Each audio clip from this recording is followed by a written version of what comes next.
This Good Morning Northwest morning sprint is brought to you by Bill's Heating and Air Conditioning.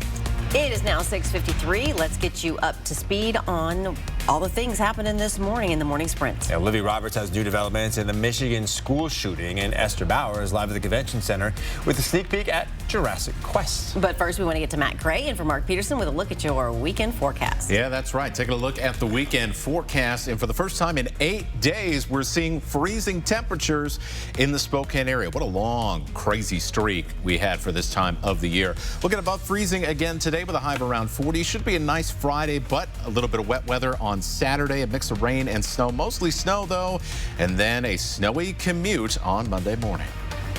And some breaking news from the Labor Department. Its latest jobs report shows 210,000 jobs were added in November. That's actually far fewer than experts predicted. Economists are disappointed by the result, especially considering the hires took place before the Omicron variant became a global concern.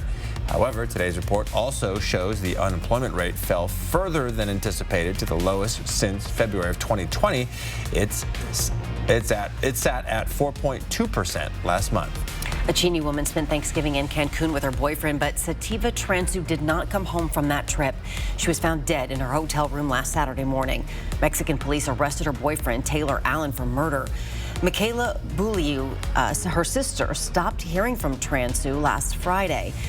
The next morning, Transu was found dead in her hotel room. Her family says she was beaten to death. You can read the full story right now on KXLY.com. Spokane Valley Police say they've arrested a man for a shooting that left the victim with potentially life-threatening injuries. It happened at a home on Boone, east of Barker, yesterday afternoon. Detectives say the man admitted to firing the gun, but they are still sorting through differing accounts of what happened to determine what led up to that shooting. A body was found in a field in Spokane County north of Northern Quest Casino. Witness told us that she watched a car pull over on Hayford Road yesterday morning and dump the body. Police arrived about 10 minutes later attempting to save the person, but were not successful. Major Crimes is investigating as a possible homicide. If you know anything about this incident, call Crime Check at 509-456-2233. Some schools in Michigan will remain closed today because of safety concerns as local and federal law enforcement investigate hundreds of threats made online. Now, these copycat threats come just days after 15-year-old Ethan Crumley shot and killed 4 of his classmates and injured 7 others at Oxford High School. Crumley now faces 4 counts of first-degree murder, 7 counts of assault with intent to murder, along with a dozen weapons charges. And today we expect to find out whether his parents, Jennifer and James Crumley, will also be charged. Investigators believe the teenager took his father's semi-automatic handgun with him to school. We also know Crumley's parents met with school leaders the day of the shooting after 2 separate teachers reported concerns about his behavior.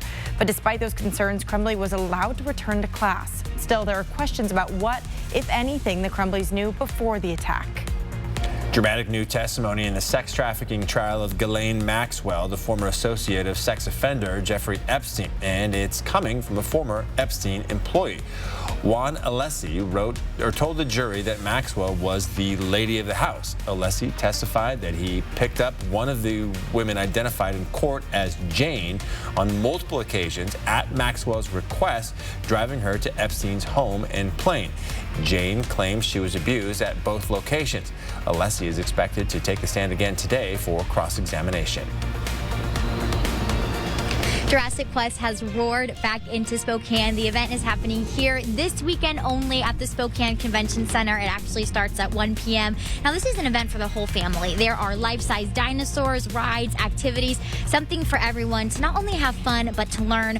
We have a link up on KXLY.com if you want to get tickets and come out to this all-inclusive family fun event. Finland, Greece, and India are the latest countries to report cases of the Omicron variant of the coronavirus. Germany is taking a major step to fight a surge in COVID infections. Unvaccinated people there are now on lockdown, banned from all but the most essential businesses.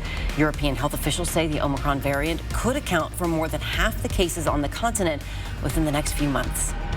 As more data is released about Omicron, we want to make sure you're up to date with the latest information. If you have your own questions about the variant or anything else, head to KXY.com and submit them in the Q&A section. And a reminder, if you want to see who takes home the Pac-12 title tonight, our coverage of the championship game between Utah and Oregon starts at 5. We have an early newscast before the game at 4. Then stay tuned after the game for a 4 News Now special edition beginning at 8:30 or whenever the game ends. We will take a break and check in one more time with Matt Gray in this hour. See you in a bit.